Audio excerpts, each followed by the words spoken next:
우크라이나에서 전쟁이 벌어졌지만 미국과 유럽은 군대를 보내지 않았습니다.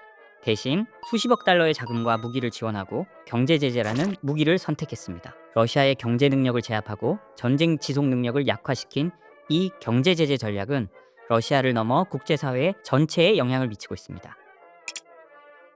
오늘날 전 세계가 금융과 무역으로 연결되면서 전쟁의 양상은 완전히 변했습니다. 제재는 이제 전쟁의 또 다른 형태가 된 거죠. 트럼프 대통령은 1기 임기 당시 중국을 향한 제재를 통해 미국의 기술 패권을 유지하려는 강력한 의지를 보여줬습니다. 화웨이, SMIC 등 중국의 주요 첨단 기업은 물론 반도체 공급망 전체를 겨냥하며 중국 경제의 핵심을 정조준했죠. 그리고 이번 달 트럼프가 재선되면서 미국의 대중 강경책이 다시금 주목받고 있습니다. 미국은 왜 제재라는 무기를 선택했을까요? 그 이유는 명확합니다.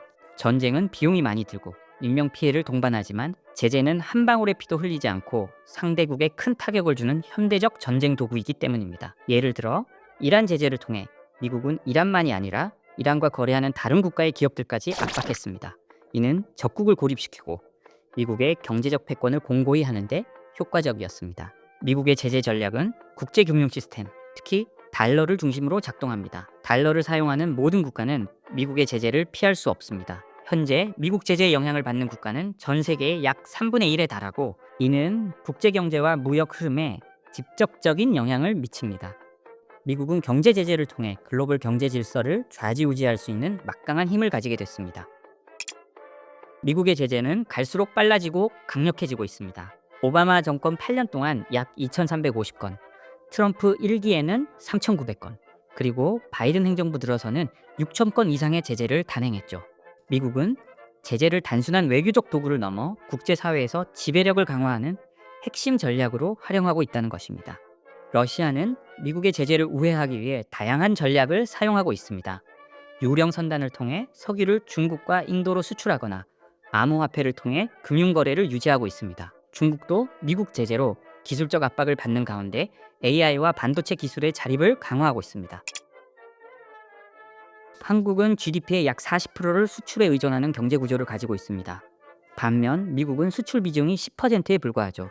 이 차이는 무엇을 의미할까요? 미국의 수출 통제는 자국 경제에 미치는 영향이 제한적이지만 한국과 같은 수출 중심 경제에는 치명적일 수 있다는 것입니다. 미중 패권 전쟁을 한가운데 있는 한국의 반도체 기업들은 미국의 대중국 규제에 따라 매출이 급변하며 큰 압박을 받습니다. 규제가 완화되면 호황을 누리지만 강화되면 큰 타격을 받을 수 있죠. 한국은 이런 환경에서 미국의 제재를 단순히 남의 일로 치부할 수 없습니다. 한국은 미국의 주요 동맹국이면서도 중국과 깊은 경제적 관계를 유지하고 있습니다. 미국과 중국 간의 제재 전쟁은 한국 경제의 커다란 도전 과제가 될 수 있다는 뜻이죠. 제재 전쟁은 단순히 상대를 약화시키는 데 그치지 않고 글로벌 경제 질서를 재편하며 새로운 패권 체제를 구축하는 요인이 될 수 있습니다. 이 거대한 흐름 속에서 한국은 어떻게 균형을 유지할 것인가?